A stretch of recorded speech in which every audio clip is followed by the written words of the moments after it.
High students.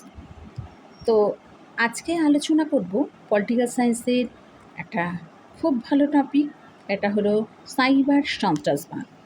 এটা political সায়েন্সের honours যারা আছো তাদেরও প্রয়োজন, এবং পাশে যারা পড়ছো তাদেরও কিন্তু এটা প্রয়োজন। এটা প্রজেক্টও দিতে পারে বা তোমাদের প্রশ্নের উত্তর হিসাবেও তোমরা এটা তৈরি করতে পারো। এবার সাইবার সন্ত্রাসবাদ। সাইবার সন্ত্রাসবাদ এই প্রসঙ্গে বলি যে আমরা সাধারণভাবে সন্ত্রাস সৃষ্টি করা হয় সাবেকি প্রযুক্তিগত কৌশলের মাধ্যমে, কিন্তু সাইবার সন্ত্রাসবাদ এর প্রকৃতিটা কিন্তু একটু অন্য ধরনের। মূলত ইন্টারনেটের মাধ্যমে রাজনৈতিক উদ্দেশ্য সাধনের নিমিত্ত যখন পূর্ব পরিকল্পিতভাবে আঘাত হানা হয় তাকেই কিন্তু আমরা সাইবার সন্ত্রাসবাদ বলব। বর্তমানে কম্পিউটার, মোবাইল এগুলো প্রত্যেকটি ব্যক্তির হাতে হাতে চলে এসছে। তো এই যে মোবাইল, এই মোবাইলের মাধ্যমে কিন্তু আমরা নানান রকম কিছু দেখতে পাচ্ছি।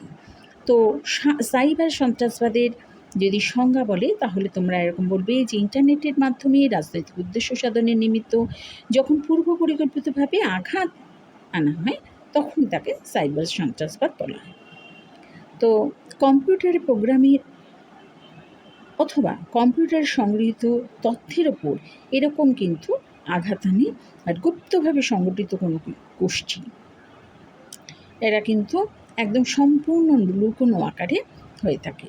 তাই কম্পিউটারে প্রোগ্রামিং অথবা কম্পিউটার সংগৃহীত তথ্যের উপরে এগুলো সাধারণত হয়ে থাকে। এরকম আঘাতের মূল লক্ষ্য হচ্ছে যে অসামরিক ক্ষেত্র সামরিক ক্ষেত্র নয়। আর এই যে সাইবার সন্ত্রাসবাদ এটাকে কিন্তু দুটো ভাগে ভাগ করা যায়। এই দুটো ভাগ হচ্ছে কী না, ইন্টারনেটের মাধ্যমে অগোচরে অন্য কোনো তথ্য সংযোগকারী নেটওয়ার্কে সম্পূর্ণভাবে বা আংশিকভাবে অকেজো করে দেওয়া হয়।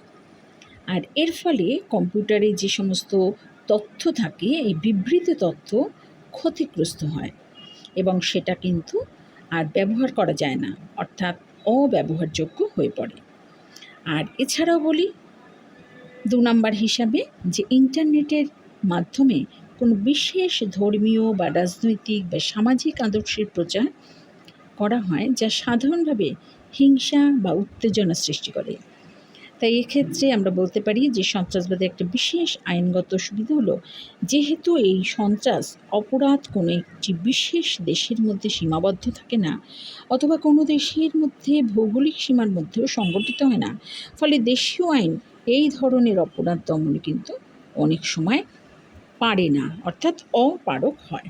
তাই আজকের আলোচ্য বিষয় হিসেবে বলি সাইবার সন্ত্রাসবাদ। এটা কিন্তু পলিটিক্যাল সায়েন্সের একটা বিশেষ গুরুত্বপূর্ণ টপিক।